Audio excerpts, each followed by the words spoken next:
Olá, bem-vindo à Bíblia Católica.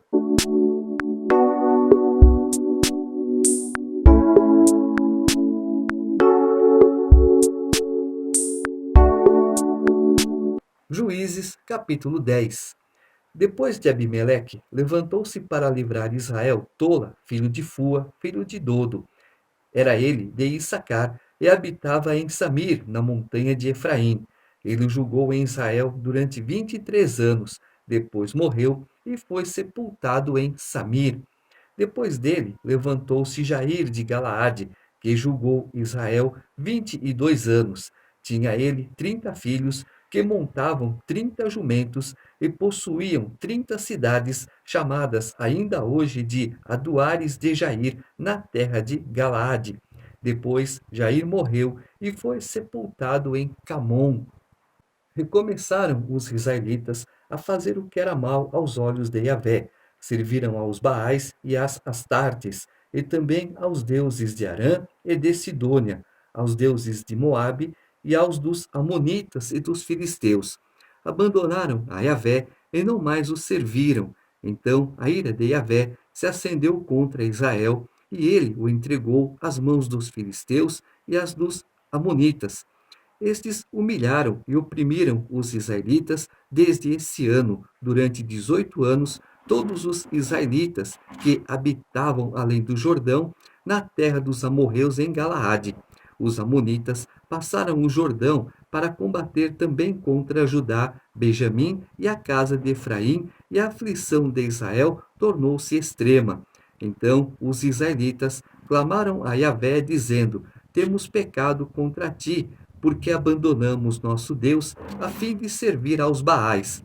E Yahvé disse aos israelitas: quando os egípcios e os amorreus, os amonitas e os filisteus, quando os sidônios, Amaleque e Maom vos oprimiam, e vós clamastes por mim, não os salvei das suas mãos? Mas vós me abandonastes e servistes a outros deuses, por isso não vos salvarei mais. Ide, clamai aos deuses que escolhestes, eles que vos salvem no tempo da vossa angústia. Então os israelitas responderam a Yahvé: Nós pecamos, trata-nos como te parecer bem, mas somente te rogamos que nos libertes hoje. Eles fizeram desaparecer os deuses estrangeiros que tinham consigo e serviram a Yahvé. Então Yahvé não pôde mais suportar a angústia de Israel. Os amonitas reuniram-se e acamparam em Galaade. Os israelitas se congregaram e acamparam em Masfa. Então o povo e os chefes de Galaade disseram uns aos outros: Quem será o homem que tentará atacar os amonitas? Esse tal será o chefe de todos os habitantes de Galaade. Aqui nós entramos na história de Jefité. Eu tenho um vídeo específico, bem detalhado, contando sobre este fato, contando a história de Jefité. Capítulo 11. Jefité, o Galaadita, era um guerreiro valente. Era filho de uma prostituta. Galaade era o pai de Jefité. A mulher de Galaade, porém, também lhe deu filhos, e estes, quando cresceram, expulsaram Jefité, dizendo: Não terás parte na herança do nosso pai, porque és filho de uma mulher estrangeira. Jefité fugiu para longe de seus irmãos e se estabeleceu na terra de Tobi. Reuniu em torno de si uma turma de bandidos que andavam com ele. Ora, passado algum tempo, os amonitas fizeram guerra contra Israel. Logo que os amonitas atacaram a Israel, os anciãos de Galaade partiram à procura de Jefité na terra de Tobi. Vem, disseram-lhe, seu nosso comandante, para que façamos guerra contra os amonitas. Mas Jefité respondeu aos anciãos de Galaade: Não fostes vós que me odiastes e me expulsastes da casa de meu pai? Por que vindes a mim agora, que vos acheis em aflição? Responderam os anciãos de Galaade a Jefité: É por isso que agora viemos te procurar. Vem conosco, combaterás os amonitas e serás o nosso chefe, e também de todos os habitantes de Galaade. Jefité respondeu aos anciãos de Galaade: Se me viestes buscar para combater os amonitas, e para que Yahvé os entregue na minha mão, então serei o vosso chefe. Que Yahvé seja testemunha entre nós, se não fizermos como disseste. Responderam a Jefité os habitantes de Galaade. Jefité partiu, pois, com os anciãos de Galaade. O povo o pôs como chefe e comandante. E Jefité repetiu todas as suas palavras em Masfa, na presença de Yahvé. Nosso pior inimigo são aqueles que moram debaixo do mesmo teto que nós. Nos maltratam, nos humilham, chegam até a nos expulsar de casa. Com Jefité não foi diferente. Só que os anos se passaram. Agora os anciãos vão atrás dele. Jefité, venha ser o nosso chefe. Combata contra os amonitas. Jefité, tá bem, eu irei. Deus entregando os amonitas nas minhas mãos, eu serei o seu chefe. E assim foi. Como já expliquei, tenho bem detalhada essa história de Jefité. Jefité enviou mensageiros ao rei dos amonitas para lhe dizer: que há entre mim e ti, para que venhas atacar a minha terra? O rei dos amonitas respondeu aos mensageiros de Jefité: é porque Israel, quando subiu do Egito, se apossou da minha terra, desde o Arnon até o Jaboque e o Jordão. Devolve-me agora em paz o que tomaste. Jefité enviou novamente mensageiros ao rei dos amonitas, dizendo-lhe: assim diz Jefité: Israel não se apossou da terra de Moabe, nem da dos amonitas. Quando subiu do Egito, Israel marchou pelo deserto até o mar dos juncos e chegou a Cádiz. Então Israel enviou mensageiros ao rei de Edom para lhe dizer: permite, peço-te, que eu passe pela tua terra. Mas o rei de Edom não quis ouvir nada. Enviou também mensageiros ao rei de Moabe, que igualmente recusou. E Israel permaneceu em Cádiz, e depois seguiu pelo deserto, contornou a terra de Edom e a de Moabe, e chegou ao oriente da terra de Moabe. Israel acampou além do Arnon e não entrou no território de Moabe, porque o Arnon marca a fronteira de Moabe. Em seguida, Israel mandou mensageiros a Seom, rei dos amorreus, que reinava em Ezebom.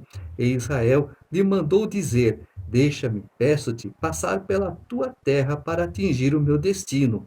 Mas Seom não teve confiança em Israel para que este atravessasse seu território. Reuniu todo o seu exército, que acampou em Jaza e atacou Israel.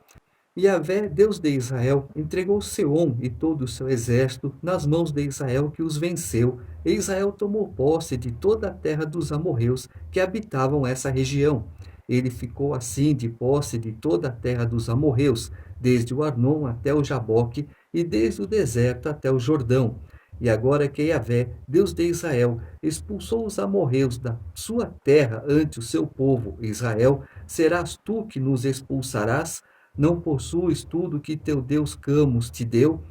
Do mesmo modo, tudo que Yahvé, o nosso Deus, tomou dos seus possuidores, nós o possuímos.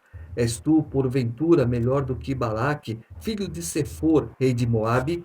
Contendeu ele alguma vez com Israel? Fez a guerra contra ele? Quando Israel se estabeleceu em Ezebom e nos seus arredores, em Arroer e nos seus arredores, e em todas as cidades que estão ao longo do Arnon, 300 anos, por que não as tomaste durante todo esse tempo? Portanto, não fui eu que pequei contra ti, mas tu sim agiste mal para comigo ao me fazeres a guerra. Que Yahvé, o juiz, julgue hoje entre os israelitas e os amonitas. Mas o rei dos amonitas não deu ouvidos às palavras que Jefité lhe mandara dizer. Então o espírito de Yahvé veio sobre Jefité, que atravessou Galaade e Manassés. Passou por Masfa de Galaade, e de Masfa de Galaade passou aos Amonitas. E Jefité fez um voto a Yahvé: se entregares os Amonitas nas minhas mãos, aquele que sair primeiro da porta da minha casa para vir ao meu encontro, quando eu voltar são e salvo do combate contra os Amonitas, esse pertencerá a Yahvé, e eu o oferecerei em holocausto. Jefité passou aos amonitas para os atacar, e Yahvé os entregou nas suas mãos. Ele os derrotou desde Aroer até Menite, 20 cidades, e até Abel-Carmim. Foi uma grande derrota, e os amonitas foram assim subjugados pelos israelitas. Quando Jefité voltou a Masfa, à sua casa, eis que a sua filha saiu ao seu encontro, dançando ao som de tamborins. Era a sua única filha. Além dela, não tinha filho nem filha. Logo que a viu, rasgou as suas vestes e bradou: Ai, ai, filha minha, tu me prostraste em angústia. Tu estás entre os que fazem a minha desgraça. Fiz um voto a Yahvé e não posso recuar. Então ela lhe respondeu: Meu pai, tu assumiste esse compromisso com Yahvé. Trata-me, pois, segundo o que prometeste, porque Yahvé concordou em te vingar de teus inimigos, os amonitas. Depois ela disse a seu pai: Concede-me apenas isto, deixa-me sozinha durante 2 meses. Irei errando pelos montes e com as minhas amigas lamentarei a minha virgindade. Vai, disse-lhe ele, e deixou-a ir por 2 meses. Ela se foi, portanto, com suas amigas e lamentou a sua virgindade pelos montes. Decorridos os 2 meses, retornou a seu pai e ele cumpriu o voto que fizera. Ela não conhecera varão. Procede daí este costume em Israel. De ano em ano, as filhas de Israel saem 4 dias a celebrar sobre a filha de Jefité, o Galaadita. Jefité fez um voto a Deus. Eu sempre falo, a obra de Deus sobrevive dos dízimos e das ofertas. Se você fizer um voto a Deus, eu sempre pego conta o voto de Ana, mas tem também o voto de Jefité. Se o Senhor me fizer vitorioso nesta guerra, entrego minha filha em holocausto. Tá certo? Mas só que Deus não aceita sacrifício humano, Deus não é homem para que minta, nem filho do homem para que se retrate. E como vou dizer pela terceira vez, eu tenho um vídeo explicando claramente este texto, esta passagem. E aí ela foi o quê? 2 meses pelos montes chorar a virgindade, porque ela não se casaria, ela não teria filhos. Jefité não teria descendente. Foi por isso que ele rasgou as vestes, foi por isso que ele se entristeceu.